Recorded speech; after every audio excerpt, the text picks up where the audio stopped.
আজকে আমি তোমাদের নিয়ে যাব কলকাতার অতি প্রাচীন এক মহাদেবের মন্দিরে। আমাদের কলকাতার আনাচে কানাচে এমন অনেক ইতিহাস আছে লোক বুকে প্রচলিত, যেগুলো ইতিহাসের পাতাতে না থাকলেও লোকের মুখে মুখে প্রচলিত এমন সব অনেক ঘটনা। সেই রকমই এক ঘটনা হলো মোটা মহাদেব। এই মোটা মহাদেবের কাছে নিয়ে যাব, চলো আগের লোকেশনটা দেখিয়ে দিই। এই যে রাস্তাটা দেখতে পাচ্ছ, এই যে অটোগুলো আসছে, এগুলো আসছে মানিকতলা থেকে আহিরিটলা মানে নিমতলা ঘাটের যে অটো যে আসছে। যারা মানিকতলা থেকে আসবে তারা এই রাস্তা ধরে এই গলি, এটাই হচ্ছে মোটা মহাদেবের গলি। আর যারা আহিরিটলায় নামবে অটোতে তারা কিন্তু এই রাস্তা নিমতলা ঘাটের রাস্তা দিয়ে হয়ে ওই যে মসজিদ, ওই মসজিদের পাশ দিয়ে হয়ে এই গলিতে তোমাদের আসতে হবে। এটাই হচ্ছে মোটা মহাদেবের গলি। এর উল্টো দিকেই দেখো একটা ছোট্ট শিব মন্দির আছে। এই শিব মন্দিরের উল্টো দিকেই আছে গলিতে মোটা মহাদেব। চলো ওখানে যাই আমরা। এই গলিতে ঢোকার মুখে লেখা আছে দুর্গেশ্বর শিব মন্দির।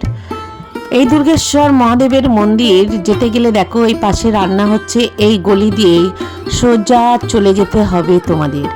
এই সোজা গেলেই বাঁ দিকে পড়বে মোটা মহাদেবের মন্দির। দেখো আমি পৌঁছে গেছি মোটা মহাদেবের মন্দিরে। এখন আহিরিটলার মোটা মহাদেবের মন্দিরে উপস্থিত আছি। তো এই মন্দিরের কি ইতিহাস আছে, মোটা মহাদেব কিভাবে নাম হলো, কোথা থেকে এই মোটা মহাদেবের উদ্ভব হলো, সেই ঘটনায় তোমাদের আমি জানাবো। এবং এখানকার পরিবেশ, এখানকার নিয়ম কানুন এবং শিবরাত্রির সময় কিভাবে পুজো দিতে পারবে, কটা থেকে কটার সময় খোলা থাকবে, সন্ধ্যা আরতি, সমস্ত ডিটেলস কিন্তু আমি তোমাদের দেখাবো। তাই পুরো ভিডিওটা দেখতে থাকো এবং তোমাদের ভালো লাগবে আমি অবশ্যই বলতে পারি। এবং এটা কলকাতার মধ্যে সবথেকে মোটা শিব, সেটাও তোমাদের দেখাবো শিবটাকে। তাই পুরো ভিডিওটা দেখতে থাকো। চলো ভিডিওটা শুরু করি। এই শিব মন্দির আটচালা শিব মন্দির, পুরনো ভগ্নপ্রায় এক মন্দির। এই মন্দিরকে রক্ষণাবেক্ষণ করে যাচ্ছে বটবৃক্ষ। শিবের জটার মতো বটবৃক্ষের যে ঝুড়ি নেমে এসেছে, সেই ঝুড়ি এই মন্দিরকে ঝড় বৃষ্টি জল সমস্ত রকম আঘাত থেকেই রক্ষা করছে। তো এই মোটা মহাদেবের মন্দিরে আমি প্রথমে যাব পিছনের দিকে, যেখানে তোমরা মোমবাতি জ্বালতে পারবে, প্রদীপ জ্বালতে পারবে, বিভিন্ন আরতি নিজেদের মতো করতে পারবে। তো দেখতেই পাচ্ছ বটের ঝুড়িগুলো যেমন মহাদেবের জটা হয়, সেই জটাতে যেন এই মন্দিরকে ধরে রেখেছে। এই জাগ্রত মোটা মহাদেবের কাছে প্রতিদিনই অনেক ভক্তের সমাগম হয়। মোটা মহাদেবের কাছে ভক্তরা কিভাবে নিজেদের ভক্তি নিবেদন করছে তারই তোমাদের এক ঝলক আমি দেখানোর চেষ্টা করছি, তোমরা দেখতে থাকো।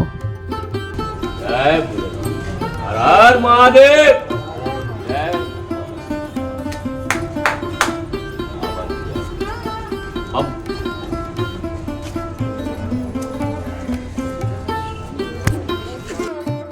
Hare Hare Namah Shivaya Namah Shivaya Om Namah Shivaya Hare Hare Bole Namah Shivaya Om Namah Shivaya Om Namah Shivaya Hare Hare Namah Shivaya Namah Shivaya Om Namah Shivaya Hare Hare Bole Namah Shivaya Hare Hare Bole Namah Shivaya Om Namah Shivaya Om Namah Shivaya।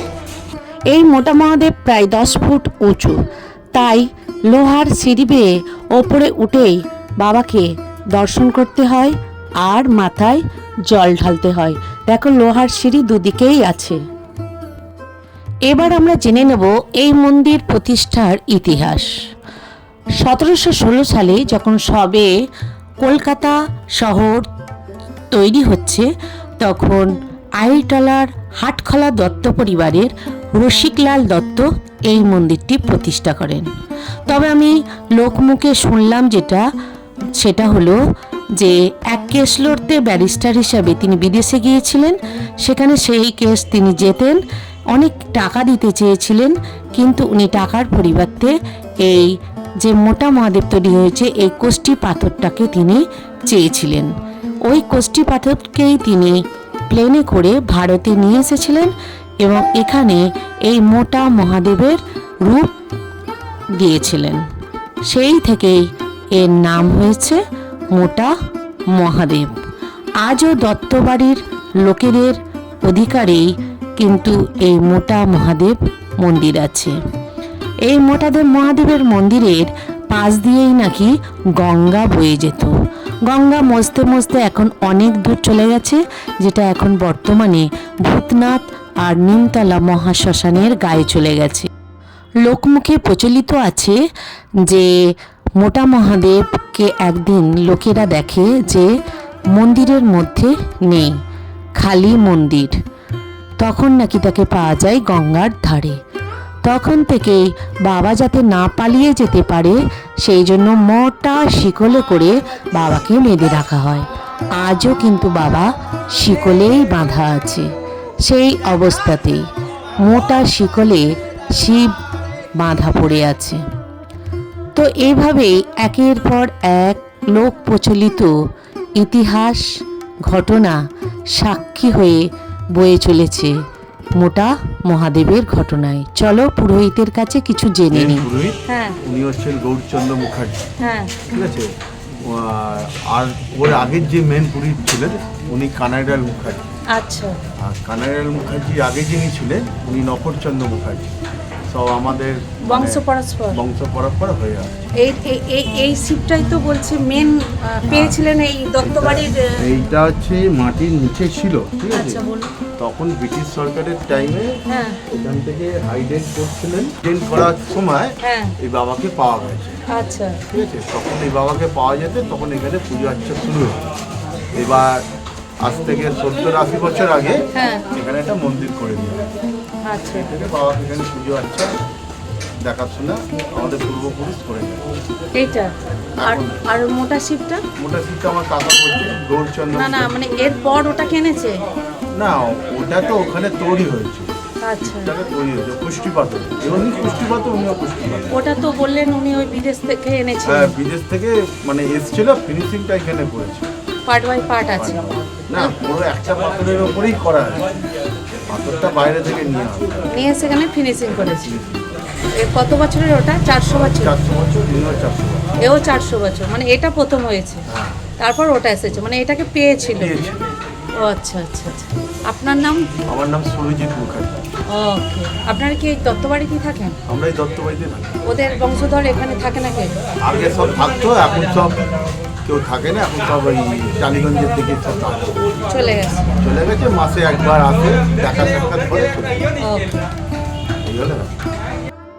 সকাল 5টা থেকে মন্দির খুলে যায়, 12টা পর্যন্ত সবাই কিন্তু বাবাকে স্পর্শ করতে পারবে, জল ঢালতে পারবে। 12টা থেকে 1টা পর্যন্ত বাবার পুজোর প্রস্তুতি চলে। বিকেল 4টের পর মন্দির আবার খোলে, 10টা থেকে 10:30টা পর্যন্ত খোলা থাকে। সকালের আরতি হয় 8টায়, সন্ধ্যা আরতি হয় 8:30টায়। শিবরাত্রির জন্য সারাদিন সারা রাত খোলা থাকবে, পুজোর সময়টা শুধু বন্ধ থাকবে। এখানকার এটাই নিয়মকানুন।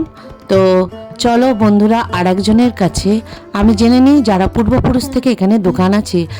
আমি এক দাদার কাছে যাচ্ছি যেখানে মোটা শিব আছে, সেই দাদা কিছু বলবে মোটা শিব সম্বন্ধে। দাদা বলুন, আপনার নাম কি?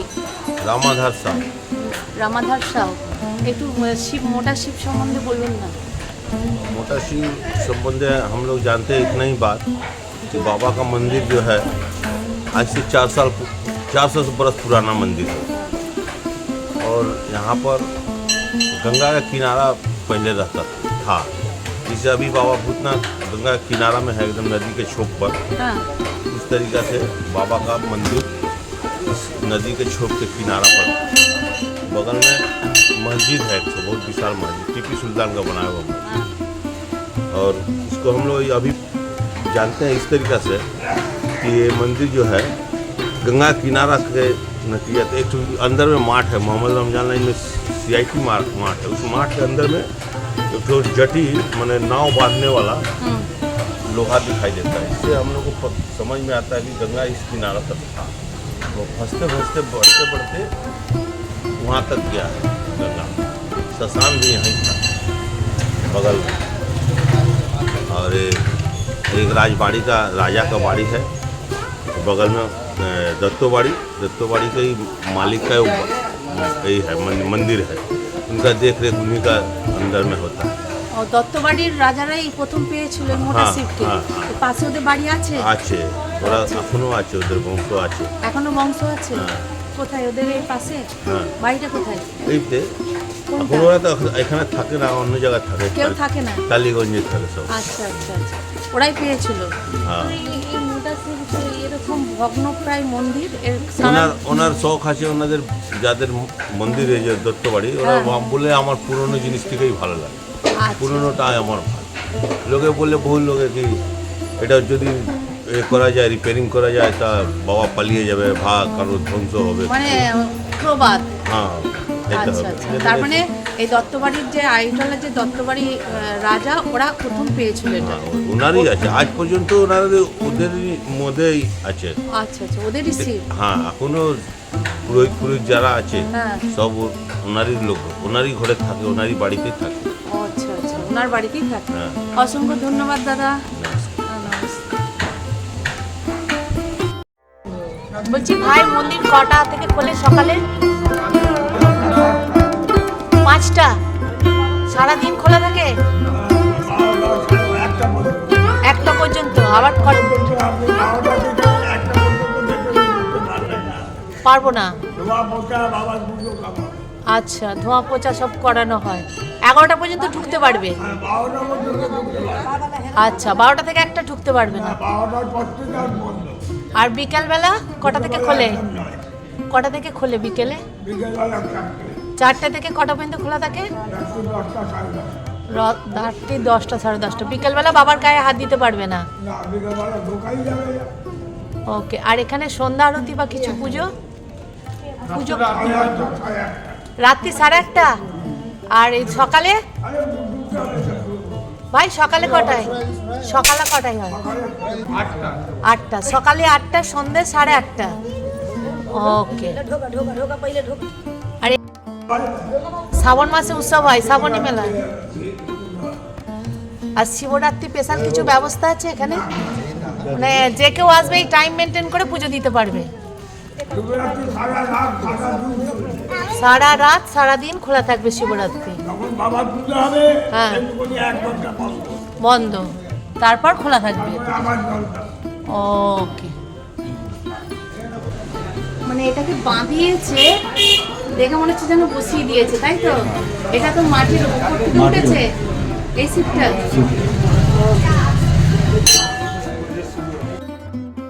মোটা মহাদেবের কাছেই পেয়ে যাবে এই পাতালেশ্বর মহাদেবকে। এই পাতালেশ্বর মহাদেবকেই আগে হাটখোলা দত্ত পরিবারের লোকেরা পেয়েছিল তৎকালীন ব্রিটিশ আমলে। এই পাতালেশ্বর মহাদেবও কিন্তু 400 বছরের পুরনো। তো এই মন্দির ঠিক রাস্তার ওপরেই আছে। নতুন করে মন্দিরটা 70 থেকে 80 বছর আগে তৈরি করেছে এই পাতালেশ্বর মন্দিরকে। মোটা মহাদেব কলকাতার বুকে আজও প্রাচীন ঐতিহ্যকে বহন করে চলেছে, তার দর্শনের দিক থেকেও আর মন্দিরের আটচালার কাঠামোর দিক থেকেও। এত মোটা আর এত প্রাচীন শিব এই নিমতলার আহিরতলাতেই তোমরা দেখতে পাবে। তাই বন্ধুরা, তোমাদের ভিডিওটা কেমন লাগলো অবশ্যই লাইক, কমেন্ট, সাবস্ক্রাইব করে জানিও, পারলে একটু শেয়ার করে দিও।